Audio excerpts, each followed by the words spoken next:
Hello viewers, welcome সবাইকে। শীত মৌসুমে আবারও আপনাদের জন্য নিয়ে এলাম আরও একটি পিঠার রেসিপি। আজ বানাবো দুধ পুলি পিঠা।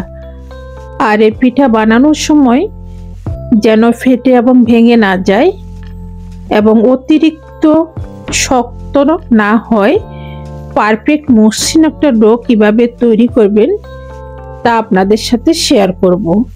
আমার এই রেসিপিটা স্টেপ বাই স্টেপ ফলো করে যদি পিঠা তৈরি করেন, পিঠাগুলো হবে অনেক বেশি নরম তুলতুলে, খেতে ভীষণ মজার হবে।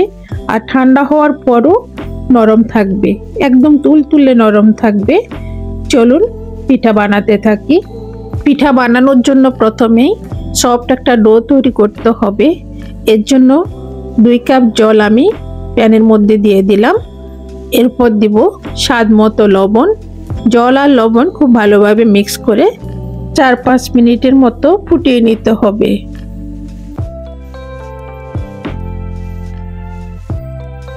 জল খুব ভালোভাবে ফুটে উঠেছে। এবার দিয়ে দিব 2 কাপ শুকনো চালের গুঁড়া। আমি শুকনো চালের গুঁড়া দিয়ে পিঠাটা তৈরি করতেছি। আমি 2 কাপে দিয়েছি, আর কিছুই দিইনি এখানে। আপনারা যদি ভিজা চালের গুঁড়া থাকে তাহলে ভিজা চালের গুঁড়াও দিতে পারেন, তবে জলের পরিমাণটা একটু কমিয়ে দিবেন। শুকনো চালের মধ্যে জল বেশি লাগে আর ভিজা চালের মধ্যে জল কম লাগে। খুব ভালোভাবে মিক্স করে সফট একটা ডো তৈরি করে নিয়েছি। এবার ঢাকনা দিয়ে 10 মিনিটের জন্য রেস্টে রেখে দিব। এরই ফাঁকে আমি পিঠার জন্য নারকেলের পুরটা রেডি করে নেব। এর জন্য আমাদের লাগবে 1.5 কাপ পরিমাণ নারকেল কোড়া, ফ্রেশ নারকেল এটা, আর 1 কাপ পরিমাণ খেজুর গুড় দিয়ে নারকেল আর গুড় খুব ভালোভাবে মিক্স করে নিতে হবে। এর মধ্যে একটু জল দিবেন অল্প পরিমাণে। যদি দুধ থাকে তাহলে দুধও দিতে পারেন। আমি এখানে অল্প পরিমাণে একটু জল দিয়েছি নারকেলগুলো সিদ্ধ হওয়ার জন্য। এবার সবকিছু একত্রে মিশিয়ে নিতে হবে। গুড় আর নারকেলটা খুব ভালোভাবে মিশিয়ে নিতে হবে। আর গ্যাসের ফ্লেমটা মিডিয়ামে রেখে এভাবে ভাজতে হবে। নারকেলের জলটা যখন একদমই শুকিয়ে যাবে, এখন একটু ভিজা ভিজা দেখাচ্ছে, এটা যখন শুকিয়ে যাবে, আঠালো একটা ভাব আসবে, তখন এটা নামিয়ে নিতে হবে। আর অনবরত নাড়তে হবে, না হয় তলানিতে লেগে পুড়ে যেতে পারে। নারকেলের জলটাও শুকিয়ে গেছে দেখেন, আর নেই, নারকেলটা অনেক আঠালো হয়ে গেছে। এবার নামিয়ে নিব। পিঠা বানানোর জন্য একদম পুরো রেডি। এদিকে 10 মিনিট হয়ে গেছে। এখন ঢাকনা তুলে ডোটা একটা ডিশের মধ্যে নিয়ে নিব। তারপর হাত দিয়ে খুব ভালোভাবে মেখে নিতে হবে। মসৃণ একটা ডো তৈরি করতে হবে। এই ডোটা যত বেশি মসৃণ হবে, যত বেশি সফট হবে, পিঠাগুলো ফাটবেও না, ভাঙবেও না, আর নরম তুলতুলে হবে। ডোটা যদি কিছুটা নরম লাগে, হাতে একটু তেল মাখিয়ে নেবেন, তারপর মাখাবেন, দেখবেন একদমই নরম তুলতুলে হয়ে যাবে। একটু সময় ধরে মাখাতে হবে, তাহলেই হবে। দেখেন ডোটা অনেক বেশি সফট হয়ে গেছে। এখন পরিমাণ মতো ডো নিয়ে 2 হাতের তালুতে ঘুরিয়ে ঘুরিয়ে গোল করে নিব। গোল করে নেওয়ার পর হাতে একটু চালের গুঁড়া লাগিয়ে নিব। 2 হাতে লাগিয়ে নেবেন, তাহলে এটা বানাতে সুবিধা হবে। মাঝখানটাতে চেপে চেপে চারদিকে ঘুরিয়ে ঘুরিয়ে একটা বাটির মতো করে তৈরি করে নেবেন। দেখতে খুব ছোট্ট একটা বাটির মতোই দেখাবে। এবার এর মাঝখানে, বাটির মাঝখানে নারকেলের পুর দিয়ে দিব। পুরটা একটু বেশি করে দিবেন, খেতে ভালো লাগবে। পুর দিয়ে 2 দিক থেকে চেপে মুখটা বন্ধ করে দিব।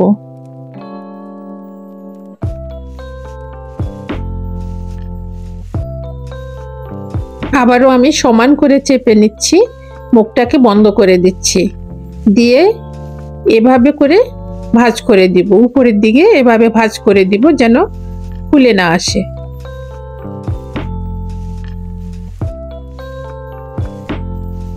এই তো একটা পুলি পিঠা বানানো হয়ে গেছে। আমি আর একটা পদ্ধতিতেও দেখাবো। এভাবেও বানাতে পারেন, চাইলে বড় একটা রুটি বানিয়ে কুকি কাটা দিয়ে কেটে এভাবেও বানাতে পারেন। প্রথমে এরকম রুটি বানিয়ে নিতে হবে। আমরা সাধারণ যেমন রুটি খাই তার থেকে একটু মোটা হবে, আর একটু বড় করে বানাবেন। রুটিটা বড় করে বেলে নেবেন। এতে করে অনেকগুলো পুলি পিঠা একসাথে তৈরি করতে পারবেন। রুটি বানানো হয়ে গেছে।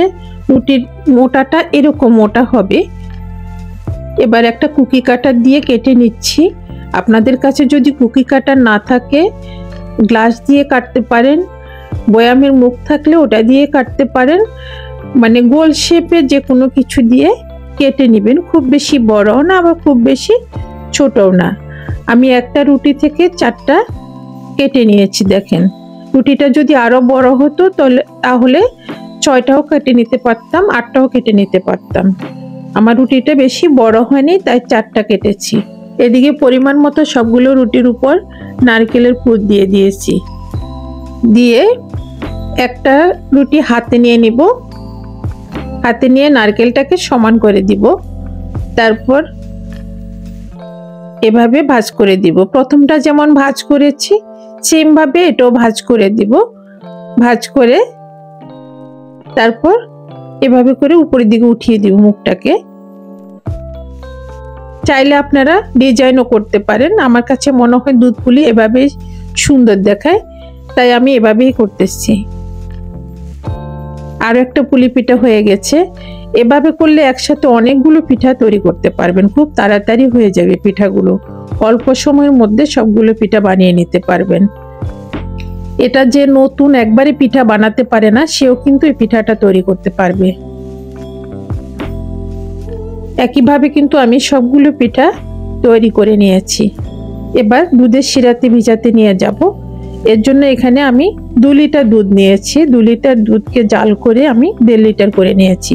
আমি আগে থেকে জাল করে নিয়েছি। এখানে আর বেশি জাল করতে হবে না, ফুটাতে হবে না আর কি বেশি সময়। এখানে ফ্লেভারের জন্য 2টা এলাচ আমি থেতো করে দিচ্ছি। আপনাদের যদি এলাচের ফ্লেভারটা ভালো না লাগে তাহলে না দিলেও হবে। দুধ কত ঘন দেখে নিশ্চয়ই বুঝতে পারছেন। একটু নেড়ে ছেড়ে হালকা একটু ফুটিয়ে নিব। একটু যখন ফুটে উঠবে তখন গুড় দিয়ে দিব। দুধ ফুটে উঠেছে। এবার আমি এখানে 1 কাপ খেজুরি গুড় দিচ্ছি। 1.5 লিটার দুধের মধ্যে 1 কাপ খেজুরি গুড় দিয়ে খুব ভালোভাবে গুড়ের সাথে দুধ মিশিয়ে নিতে হবে। আর 1/4 চা চামচ 1 চিমটির মতো লবণ দিচ্ছি। লবণ দিলে মিষ্টির টেস্টটা আরো বেশি ভালো লাগে, ব্যালেন্সটা ঠিক থাকে। তাই আপনাদের যদি দিতে না চান না দিলেও হবে, আর যারা দিতে পছন্দ করেন তারা দিবেন।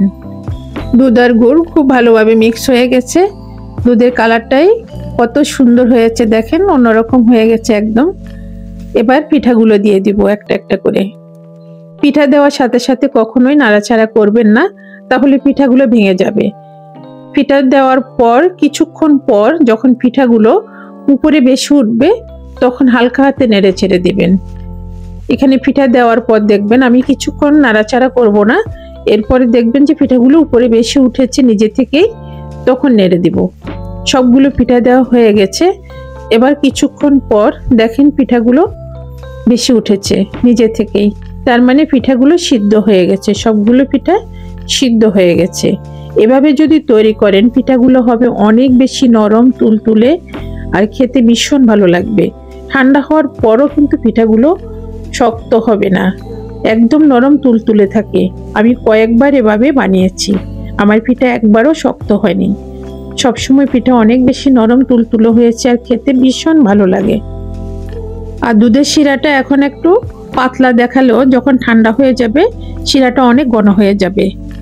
দেখেন পিঠাগুলো কত সুন্দর হয়েছে, সিদ্ধ হয়ে গেছে কত সুন্দরভাবে। আমি কাছ থেকে দেখিয়ে দিচ্ছি পিঠাগুলোকে। এবার 1 মিনিটের মতো একটু ফুটিয়ে নেব। বেশি ঘন করব না দুধ, বেশি ঘন করলে একদমই চাকা চাকা হয়ে যাবে, খেতে ভালো লাগবে না। হয়ে গেছে দুধ পুলি পিঠা তৈরি করা। এবার সার্ভিং বলে আমি তুলে নিয়েছি। এখানে কত সহজে অল্প সময়ের মধ্যে তৈরি করা হয়ে গেছে দেখেন। আশা করছি রেসিপিটি আপনাদের সবার কাছে ভালো লাগবে। আর আপনাদের কাছে আমার ছোট্ট একটি রিকোয়েস্ট, প্লিজ আমার চ্যানেলটি সাবস্ক্রাইব করে আমাকে সাপোর্ট করবেন। সবাইকে অসংখ্য ধন্যবাদ।